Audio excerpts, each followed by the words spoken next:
Good to go. All right, welcome back to Transatlantic MMA, episode number 15. We are joined with Phumi Nkuta. I believe I'm pronouncing that correctly. Turbo Phumi Nkuta. That's good, my man. All right, perfect. So thanks again for joining us, Phumi. Pleasure for anyone that doesn't know. I'm obviously South African. Phumi has South African heritage, so I was very excited to chat with him. So, Phumi, if you want to give us a quick kind of introduction / breakdown for anyone that doesn't know you. Yeah, man. So I'm a South African MMA fighter. I was born and raised in New Jersey, but we go back to South Africa often, man. That's where my family's from. That's where everyone's from. My grandpa, grandma, cousins, uncles. We're really the only people here in South Africa. But I'm 1-0 as a pro right now. My first fight was for Bellator. I'm a 2-time amateur champion. I fight for the best team in the world, Team Sarah Longo. Notable fighters like Raging Ally Quinta, Aljo Sterlings, who's about to fight for the belt. Chris Weidman, who beat Anderson Silva. So we got a lot of studs in that gym. And, man, I'm just trying to break in and make my own future in the sport, man. I'm 25 years old and undefeated, never been touched, and I feel like the world's at the palm of my hands right now. Yeah, 100%, man. And tell us, what do you, it seems, from following you on Instagram, it seems like you're having a little bit of difficulty, lining up the next fight. No one wants to seem to fight you right now. So, what's going on? What's next for you? Dude, to be honest, man, we don't know. We're trying to reach out to every promotion we can. I tried to get a fight last year after my Bellator fight, and, we had a tough time getting opponents in the Northeast. Then we had a manager who tried to get fights in Japan, then that didn't really work out. And then, we tried again in New Jersey. We were going to have a fight lined up for May for a promotion called TFFC. But, dude, then COVID hit, Yeah. So then that kind of put a little nail in that one, man. And ever since then, it's been tough to find fights. Promotions aren't really running them so much unless it's the UFC or Bellator, one of the big shows. But even on top of that, even the smaller shows, it's tough to get opponents. So I'm stuck where I'm at, man. Yeah, and what's it been like with COVID? I'm sure everyone kind of got hit hard, but unfortunate timing for you. So, what's training like? Has that been kind of back to normal recently? Where are you at with that? Luckily, man, I think it was around week 2 of the quarantine, or maybe like week 1. Dude, we were sitting in the house, bored, man, just dying in there. So we had a little garage with a bunch of mats. We were like, dude, we're setting this up right now. So training didn't really get to stop so much, which is good. So if anything, I've had more time to train because I haven't been able to work or do anything else. So it's just easy for me, man. Just focus on the skills, focus on getting better, man. So that way, when I do actually get an opponent who wants to scrap, dude, it's gonna be one hell of a show. Yeah, and what's it been like? You've obviously mentioned some huge names there. So what's it been like training with Funk and Marab, and I know you were recently cornering a fight as well. So what's the whole experience been like? Dude, from as a guy, man, who just had this dream, at 12 years old, they wanted to be a professional fighter. Dude, it's pretty surreal, but at the same time, man, you just gotta take it back and realize, dude, this is the life, like right now I'm in Las Vegas. Right now I'm cornering, Mizuki Inoue is one of the toughest fighters in the world. I'm hanging out with Aljo, who's one of the best in the world. I get to train with Rob, who's one of the hungriest, hardest workers ever, man. Like, as an MMA fan or as a purist of the sport, dude, there's nothing else I'd rather be doing.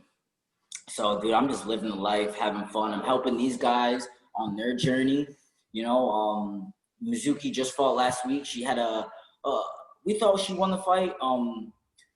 It's tough. Like, it was a tough round, rounds 1 and 2. She got dropped in the first round, came back. She was still pressuring, still working as hard as she could to get the fight done. And we thought she did enough to get the job done and get the nod, but she didn't. But, dude, helping her on her journey has been awesome. It's been an amazing experience. It's been fun. She's a hard worker. Getting to help Funk whenever I can, it's awesome, man. Getting to help Rob, even when I just get to watch guys like Ally Quinta work and watch guys like Chris Weidman work, dude, it's a dream come true. But at the same time, you just got to focus a little bit and know that you got to work hard yourself. It doesn't come for free. Yeah, no, 100%. And, Yeah, I mean, all of those guys that we've, I've been fortunate to see, I think every one of them live except for Marab. So I'm hoping to add him to the list. Dude, you Yeah, gotta watch Marab fight live when COVID ends. yeah, big time. Yeah, the minute the bans are lifted and stuff. Unfortunately, the last one we had tickets for UFC 249. Ben was coming over from Ireland, and we were so excited to see Tony and Khabib again, and then that got canceled again. So I think we're never going to see that fight. But yeah, I mean, it's we're big fans of the Serra Longo camp. Big fans of all of the guys that you mentioned. So even just speaking with somebody that's trained with those guys is awesome, and I'm sure it's improved your game massively. I think yeah. Ben's sure, trying to jump in with a question. Look, when you think about it like this too, man, like Aljo's teaching some of the classes too at the gym. So you're really getting firsthand knowledge from these guys. He's teaching you things that are really working against the best bantamweights in the world, and he is one of the best in the world. I'm saying the best bantamweight in the world right now, the uncrowned champ. So just getting to be around that, they say, right, if you're with, if you're friends with 5 of the richest people in the world, eventually you'll become the 6th, Yeah. It's like you hang out with good people, you hang out with, the right camp, the right people. Eventually they're going to mold you to be part of that same crew. So, I'm lucky to be with this team and be with the good people that I'm with, Yeah, definitely. We were, Phumi, we were literally, I'd say maybe 2 episodes ago, ranting and raving about Aljamain Sterling, saying that he's the uncrowned champion. We can't wait to see him. So we're massive fans. We couldn't agree more with you there. I just had a quick question on Vegas. I'm delighted to hear you're still getting good training in and stuff, but what is Vegas like right now? Like out in the streets, like not quite an MMA question. What's it like? I could just have this vision of a ghost town. What's the setup like in Vegas? I know New York is a bit quieter than usual. So and first of all, I'm from New York, so New York is quiet as can be. But this is my second time in Vegas. I came in June when Marab fought last time, and it was significantly more quiet. I think at that point too, a lot of more protests were going on. So you had a lot of people in riot gear. Police officers were out, kind of enforcing curfews and such. So it was really dead in Las Vegas. Now there's a little bit more life. You walk down the strip, you're gonna see a bunch of people, on Fridays and Saturdays especially. Dude, I'd say other than things being closed, for the most part, it looks a little normal to me. But then again, I don't. This is my second time in Vegas, so I don't really know. Yeah. Well, good to hear. I was just, I was there a few years ago, and it was like, well, maybe a few years ago. 10 bloody years ago, I'd say, but it was manic, and then we were back again and it was manic. But I was just thinking, like, it's very casino heavy, and they're probably really hammered with the COVID thing, and I just can't imagine it. But yeah, that was Well, I'll tell you, we've gone out to eat a couple times, and I will say that they're definitely enforcing a lot of rules, which is a good thing, Masks have to be on, obviously, the entire time, except for when you're sitting down and you're eating. If you're walking around, masks have to be on. Going to the bathroom, obviously, masks have to be on, which that's fair, man. And, of course, we listen to those rules. But I'd say for the most part, most things are open. Obviously, not so much the club life and nightlife. I don't really think it's probably as populated as when you guys were there. But trust me, it's definitely a lot more going on in Las Vegas right now than New York. Good.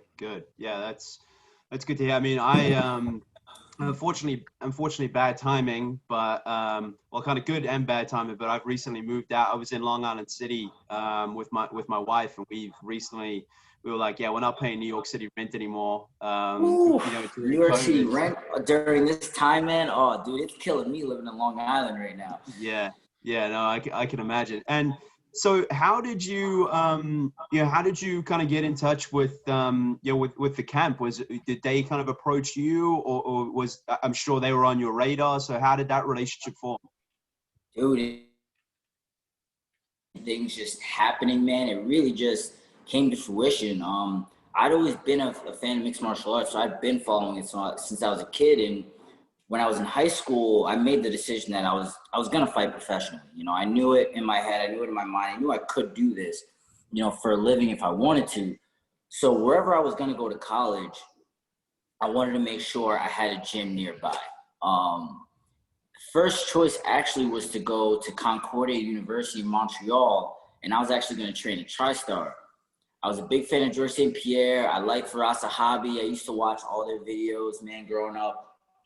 So that was actually my first choice, and I visited the college. I liked it. I would have had to speak French, which, you know, would have been completely out of my element, but yeah. I would have done it anyways.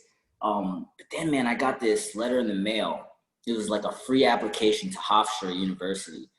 And my mom, you know, she's big on the school. So she was like, you know what? You got to do this. Like, you have to do this free application. I don't care. If it's free, you're doing it. You know, long story short, I got in and I was looking for a gym. And just, I want to say 2 months earlier, Chris Weidman beats Anderson Silva for the middleweight title. Just so happens, Hofstra University. Changed the world. What's that? That changed the world, that fight. It changed the entire world, man. I'm telling you, like, it's crazy how that all worked out, because it just so happened Hofstra University is probably like less than a mile away from Longo's.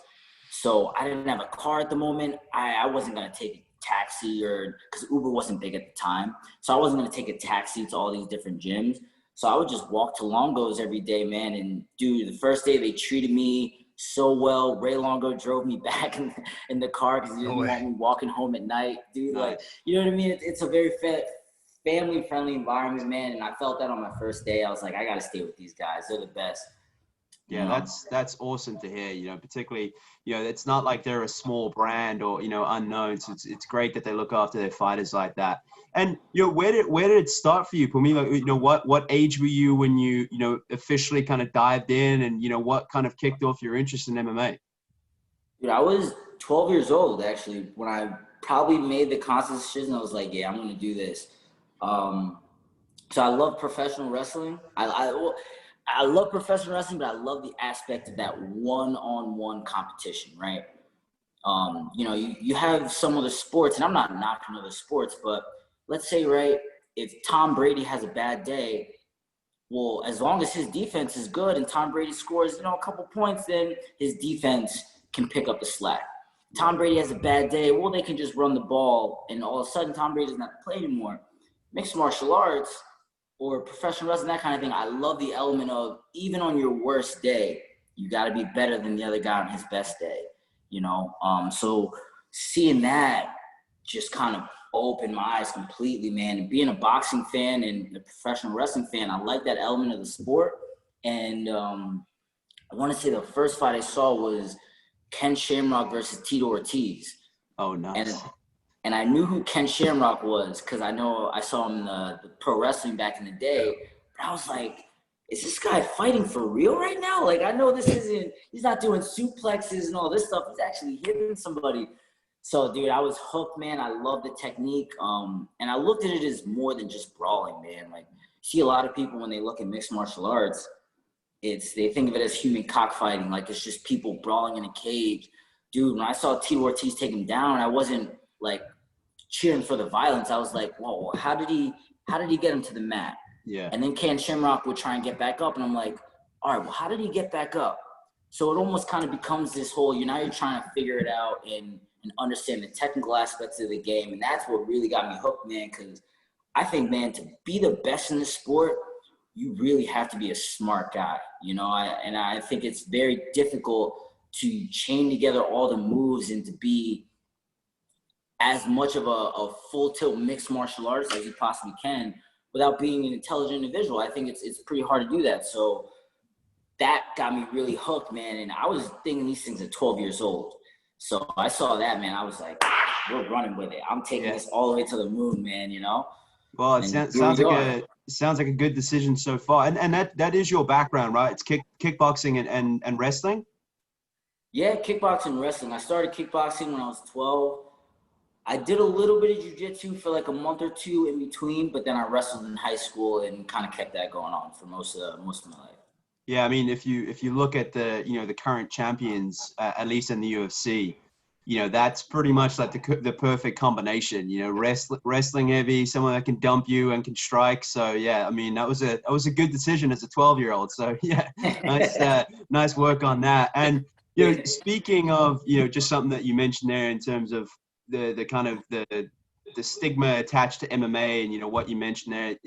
Ben introduced me to the sport like probably 7-8 years ago now, and initially when I looked at it, I was like, this is awesome. It's a chess match, like there's so much more to it than a brawl. Like, yeah, you'll see fights that are bloody and whatnot, but for the most part, it's an art form. It's like styles against different styles. And, I was never a big fan of like boxing because I thought it was just the same thing kind of over and over again. Whereas like MMA, there's just so much more, there's so many different styles. And Ben had always said to me, like, styles make matchups. So, back to my earlier point, kickboxing and wrestling is a very, very good base to have.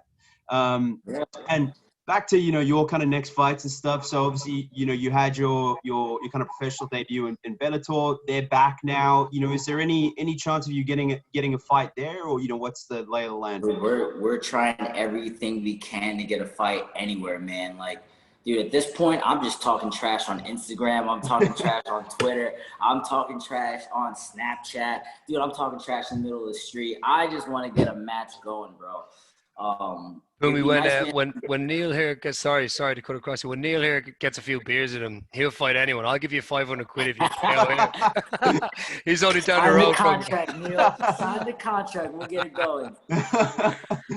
Yeah, I'll sign a waiver. That's all right. I've always wanted to get beaten up by a professional mixed martial artist. So that's fine. I'll sign a waiver. It's all good. You can beat my ass. I'll be the guinea pig. But yeah, so. No, I mean, obviously, we'd love to see you back. It'd be awesome. I mean, ideally in the UFC. There's the flyweight division is quite exciting now. So obviously we've got Figueiredo and Cody fighting for the belt. Big fight. Yeah. So what do you think about that? How do you think that goes? I gotta be honest, man. When they made the matchup originally, I wasn't a fan.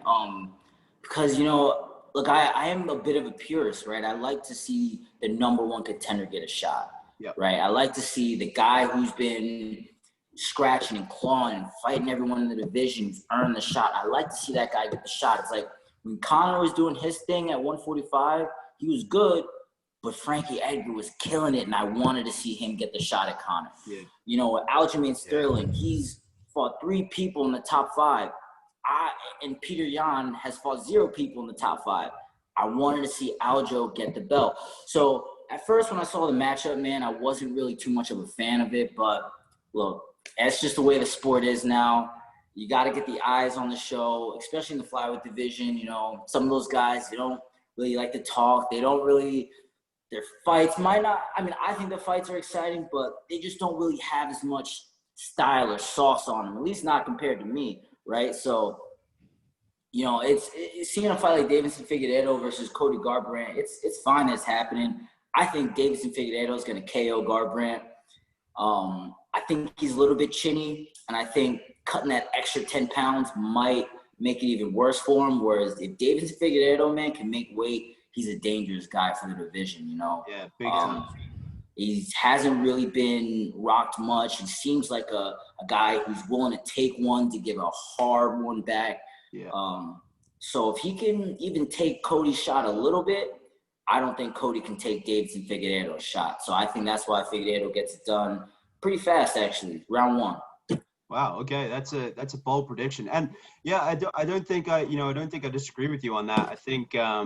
I think we saw what happened with TJ when he cut down to fight Cejudo, and how big of an impact that had on him.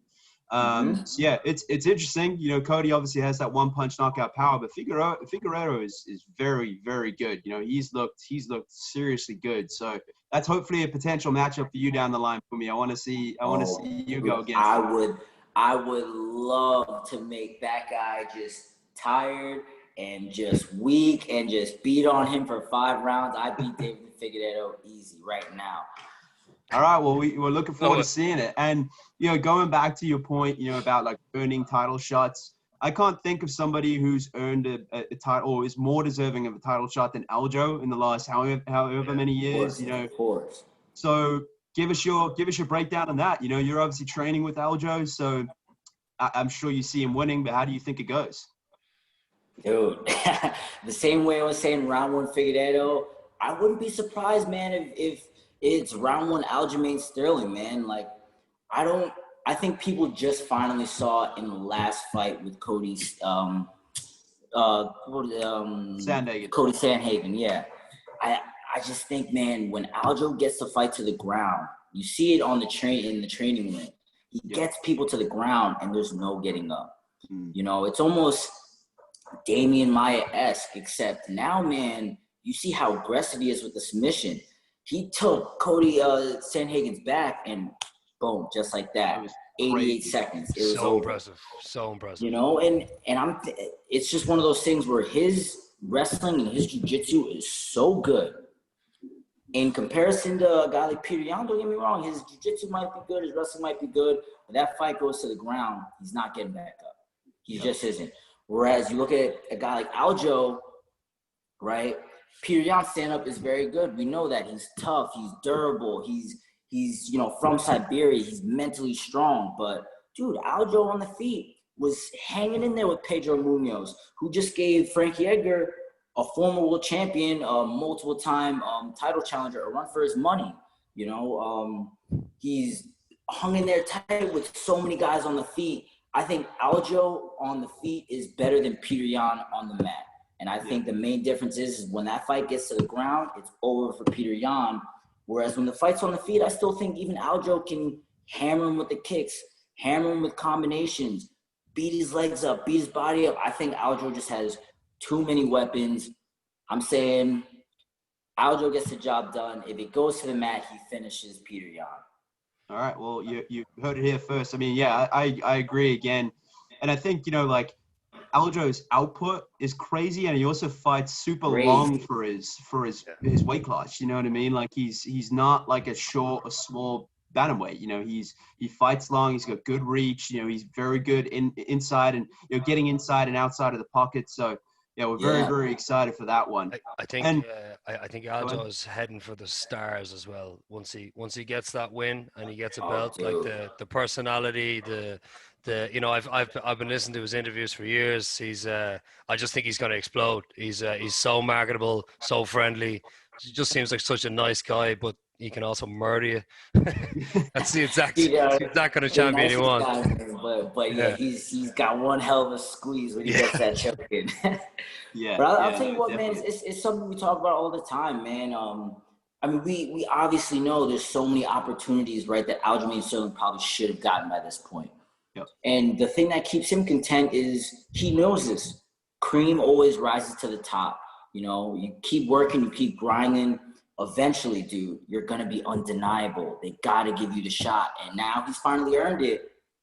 All he's got to do is just come away with the W, which he's going to do, and he's going to raise that belt up, you know? And will you be cornering for him, Phumi? I probably won't be in the corner, but, dude, if he needs my help, I'm there for him no matter what. I love that guy. Yeah, no, that's awesome. And is there anyone, you know, specifically in the UFC that, you know, you've kind of looked at and said, you know, that's the fight that I want to make, or that's, you know, who I want next? You know, is there anyone that you specifically have your eye on? For myself? Yeah. You know what, man? Specifically, no, but I'm telling you, give me anyone in the top 15, I beat those guys right now. Now, and it's not even being cocky, and I know I'm 1-0. But, dude, look at any of my fights. I haven't been touched in 6 mixed martial arts matches, going all the way from my amateurs all the way to my pro debut. I'm in the gym working with Merab Dvalishvili, the Machine. That guy has the takedown record in the bantamweight division. Yeah. I'm working with Aljamain Sterling. I get to drill them. I get to spar with these guys week in, week out. Dude, I was just sparring with Merab, helping him for John Dotson for about 6 weeks straight, 7 weeks straight. We're sparring once a week, twice a week sometimes. Dude, I'm saying the guys in the top 15, if they can't touch Merab, then they're not touching me. That's the way I look at it. I'm working hard. I'm working with the best guys in the gym, and I'm confidently working hard. I believe in myself. Dude, I beat those guys in the top 15, whether I think it's Askarov, I think he might be up there. I don't know. Whoever it is, top 15 in the UFC, give him to me. I'll lay him to rest. Yeah, well, I mean, it would be awesome seeing a South African flag being waved above your head, you know, in the UFC. You know, it's this. I can't wait, man. I'm flying the flag now. It was great to fly it in Bellator, man, and to see the feedback from all the South Africans back home who were just loving it, who were just, you know, giving me power, giving me support, man. That was great. I would love to do that on a big stage again, man, and just make everyone proud back home, you know. All right, well, keep us posted anyway, because I'm definitely going to tune in to watch that one. And yeah, listen, Phumi, it's been great. It's been great speaking with you, and you know, really appreciate your time. I'm not sure, Ben, if you have anything to add, but No, look, I just want to say thanks a million, Phumi, and Phumi, and I'm really looking forward to watching your career progress from here, and hopefully we can all keep in touch, and fingers crossed once COVID fucks off, we can maybe grab a beer in New York at some point over a fight. That'd be awesome. My man. Yeah, but yeah, thanks for the time, man. Great. pleasure speaking with you, brother. And the very best of luck to you. Very best, guys. Have a good one. Thank you, man. Cheers, Phumi. Bye. Stay safe. Bye. What a guy. Yeah, I liked him. I'll tell you what, he's got the exact attitude of someone that's 1-0. That's heading for the top. That's exactly how he should be thinking. That's exactly how he should be talking. And I really liked him, man. That's another guy that's incredibly marketable. He gets a few wins behind him, and boom, he's gone. You know, big time. And it's not even that. Like you can see it's not really coming from. There's a lot of people that want to know that don't train with Aljo Sterling and Merab, and you know, like that's a serious camp that they've got going there. It clearly, you know, I think they're obviously pretty strong across different weight classes, but you know, the 125, 135, 145, that, you know, those are the divisions that they're strongest in. So I mean, he's training with some absolute studs. Like, you know, I can't wait to see him fight next, and you know, fellow South African. So I'm going to be following him all the way. I love the lack of hesitation when I was like, oh, you know, you can kick Neil's ass. He was like, sign the contract, Neil. I'll kill you. Immediately. Yeah, so I know. Right. I'm more than happy to do it. I'll sign a waiver. You can beat up on me. You know, I can put that on my Instagram story later on and be like, yeah, you know, I just got my ass whooped by a professional mixed martial artist. What did you do today? You know, you have you're currently like 0-3 against inanimate objects. You typically choose your fights pretty poorly, walls, etc. Yeah, that's very true. But anyway, I know you're tight in time. You got to get back to the golf course or whatever you're doing. Got to get back to work, my friend. No golf this week. I don't think. You certainly look like you're dressed for a bit of golf. Maybe a bit of crazy golf in the gaff there. Yeah. So we blast through last week's fights. So Edgar Munoz, how'd you score it? I had Munoz. As much as I love Frankie, I thought now look, it was close. There's a lot of people, again, like every single time we have these close fights and it's like, you know, one person edges it slightly. It's like, oh, he was robbed. It's like he wasn't robbed. You know, it was a close fight. It could have gone either way. Yeah. I personally had 3 rounds for Munoz. I can't even remember which. I'm pretty sure first round was I had Munoz pretty clearly. Second was Edgar, Second round was definitely Edgar. I think third then was Munoz, and maybe it was the fourth Munoz, and then the fifth was Edgar's. But again, you know, if it comes down to one round, you can't really be mad when it goes either way. You know what I mean? Like, it's a 5-round fight. I think the only thing, you know, looking back at it, like, Munoz certainly landed more strikes, but Frankie did get 2 takedowns from memory. He didn't do a massive amount, but it's awesome. He's never really done much with his takedowns. He just shoots them in to kind of, you know, put a stamp on a round or whatever. Yeah, I gotta say I'm usually quite like, oh, like I didn't score that fight that way. I feel really bad for the loser and that kind of stuff. But I actually like Frankie Edgar so much. Yeah. Like I scored the fight for Munoz as well. But I was actually very happy that the judges got it wrong, gave Edgar the win. So I was like, I think it's probably the first time ever I was like delighted that the judges got it wrong and Edgar wins, because it doesn't matter. It doesn't matter, right? He's won now. So, and I think it sets up several really interesting fights at 135 for Frankie. Unfortunately, I don't think too many of them go his way. I don't think he's doing too well against anyone higher ranked than Munoz in the division. However, I would I will pay an arm and a leg to see him fight Dominic Cruz. And I think that fight Yeah. is a very interesting fight. And that is That makes a lot of sense. That Yeah. makes a hell of a lot of sense. I'd love to see that. Love to see that. Yeah, and I Imagine the think movement, both of them, Yep. how fast they Yep. are. That'd be a savage fight. That's just an amazing co-main event on any card. You know what I mean? 100%. Or a main event on a fight night. And if either one of them has a big win, then they're right there. They're right there. Yeah. You know. So yeah, but anything else worth mentioning from Saturday past before we look? Yeah, at Saturday we had coming? we had the biggest upset in UFC history, at least according to the bookmakers. What was it? What would you say was it? Plus? It's I'm no genius with odds now, but I think it was plus 1,500, which I think is I think it was Holly Holm was plus 1,550. I think so. It was. Right. I think it's the biggest upset since Holly Holm. Looking back though, like Holly Holm, you think about how crazy that was, like how crazy those odds were, how good she is. But anyway, yeah. Can't remember her name, but yeah, she had lost her last 3 fights or something like that. She was fighting a girl that was like 8-0 or something, and she won. It's Shauna Dobson, is that it? Could be, Dobson. Yeah, honestly, I'm sure if anyone who's watched this knows how terrible I am with names, so forgive me. Also worth mentioning Daniel Rodriguez, who is an absolute, he's an animal.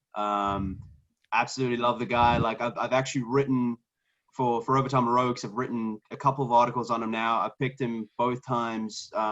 He's got brilliant boxing. Like he's tough as they come. He was pretty much like he was out. Like it looked as if he was completely gone. Came back to win the fight via TKO. So he's got a wild tattoo on his chest as well. It's like He's a bad dude. And like he looks like a lunatic. Cool guy. That was. And I mean, he took that fight on short notice. You know, I was pretty sure he was supposed to fight. Well, I mean, he already had a fight, so Grant stepped up. He was supposed to fight Takashi Sato, though. Who's a very different. Yes. He's a very, very different, stylistic matchup. So, highlights the kind of the professionalism, on his behalf, to take a different opponent, get close to being stopped and then to go and win the fight yourself. So, yeah, very exciting. Aside from that, it was a great card. It turned out to be a hell of a lot better. I was too tired. I didn't stay up. I balled it. There was also Mike Rodriguez. Yeah.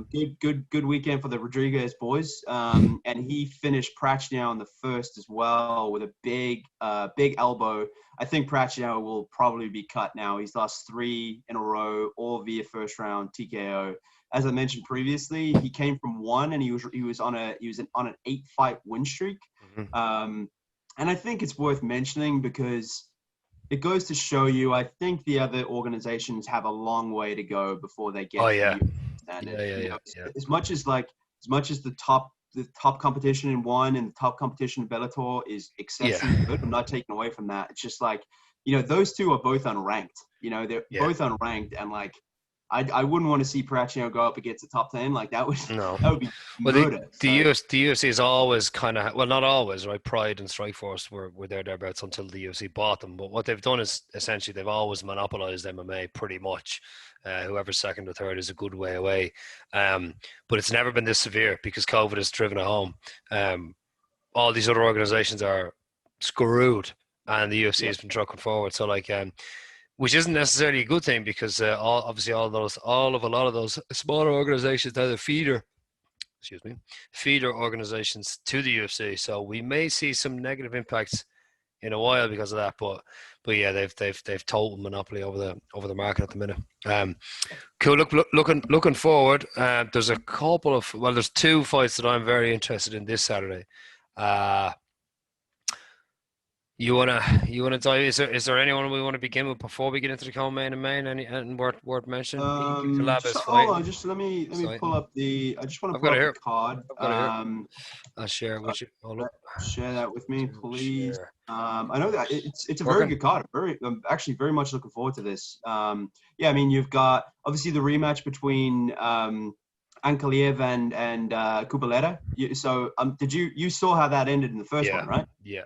So Kubaleta, before the bell even went off, like went straight up to Ankalaev and like pretty much body checked him. Security guys had to break them up. The fight started.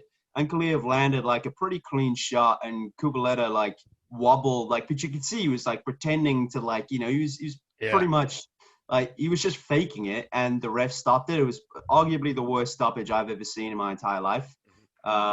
It was so, like, he was in the middle of a punch and the ref tried to stop it. Like, he was by no means out on his feet, and you could tell immediately afterwards, like, he was completely stationary. He wasn't like wobbling anymore. Like, he was just like, what are you doing? Like, I'm throwing shots back. Yeah. And I also think a lot of the strikes that Ankalaev threw didn't really actually hit him. You know, it was catching like shoulders and elbows and stuff, but it wasn't catching clean. So yeah, very, very poor stoppage. So there's a bit of bad blood there now. You know, Kublet is a maniac. Ankalaev is very good. So it's gonna be a hell of a lot of fun. And we got Lamas. I mean, Lamas is always fun to watch.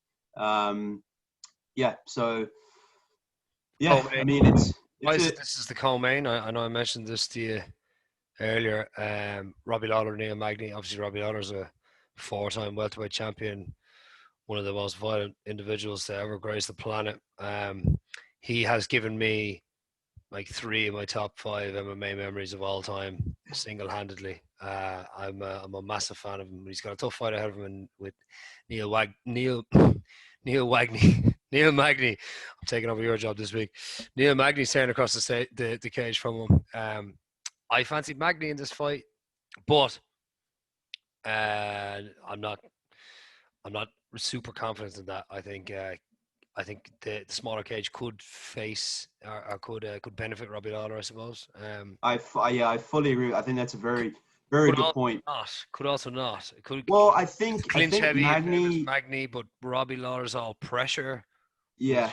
You know what I mean? So.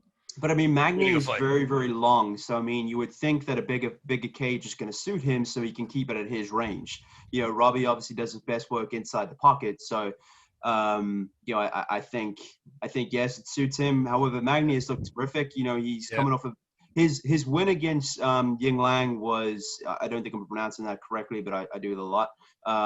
Anyway, his win against Ying Lang was insane. Like, he looked so good. However, you know, he was coming off a loss against Ponzinibbio. Ponzinibbio is a beast, but it seems like Magny, when he comes up against the top tier talent in the division, he seems to, you know, he lost to RDA via submission, I think it was.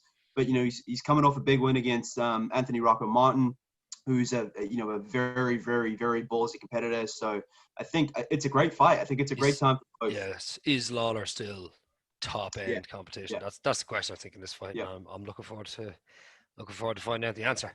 And in the main, then we've again surprised that Robbie Lawlor and Neil Magny isn't the main here, to be honest. But the main is Anthony Smith versus Alexander Rakic.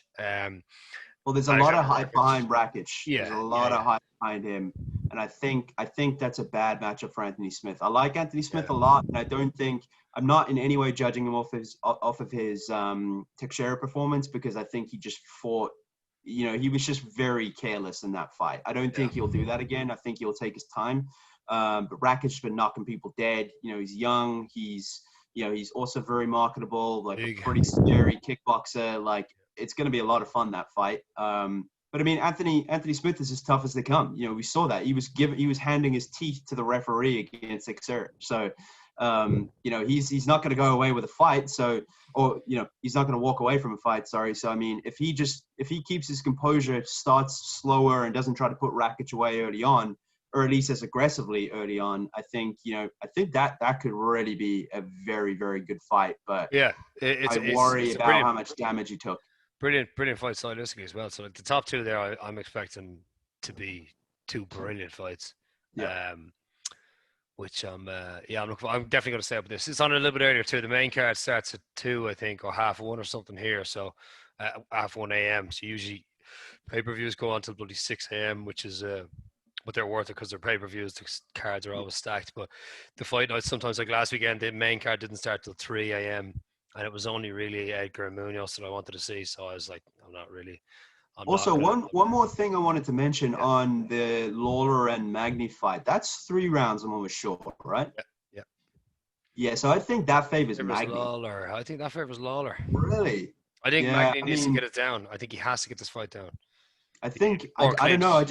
I think you know when Lawlor was champion, like you know, him in the 4th and 5th round, it was just like a different beast. You know what I mean? Whereas Lawler can start quite slowly. You know, I think like first round, I'd almost give to Magny. Oh you know, yeah, out of Magny probably can get him down. Just thinking about this, he probably can take him down. yeah. You know, Magny's a I don't know if very he- effective wrestler.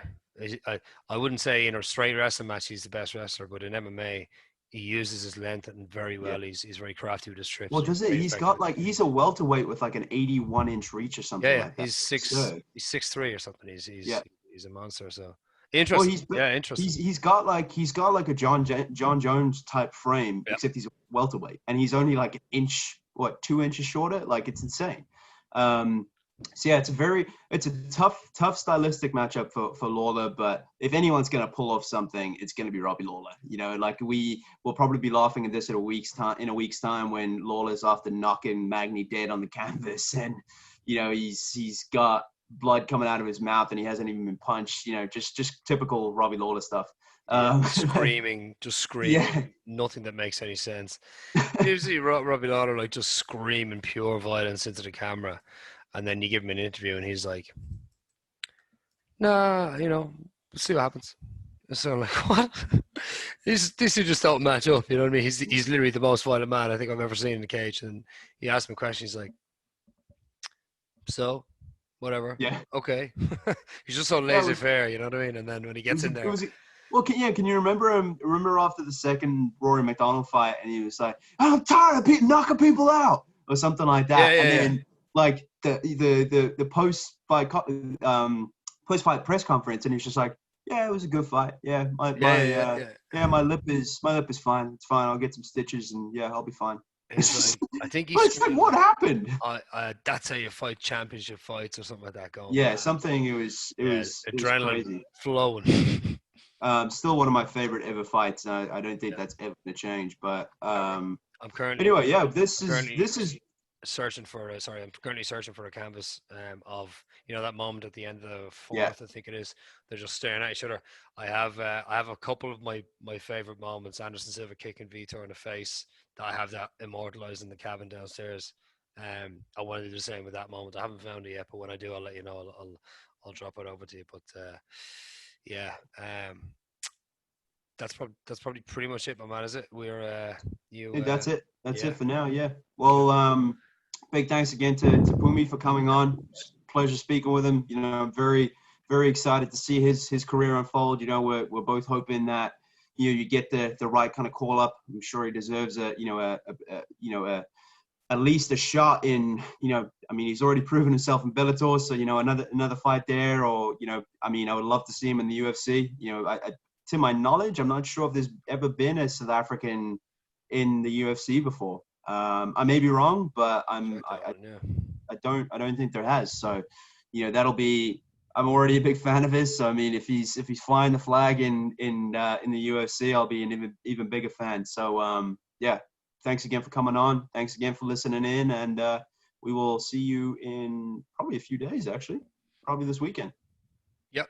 Yeah. Or maybe next this weekend or next week. Have we got a fight after this card on this weekend? I gotta check the odds. Yeah, the next one is Overeem and Sakai, but that's September 5th. Yeah, next weekend, day before our birthday. Oh yeah. Yeah. There you go. Yeah, cool. All right, brother. Go on. Much love. All right. Chat to you soon. Peace.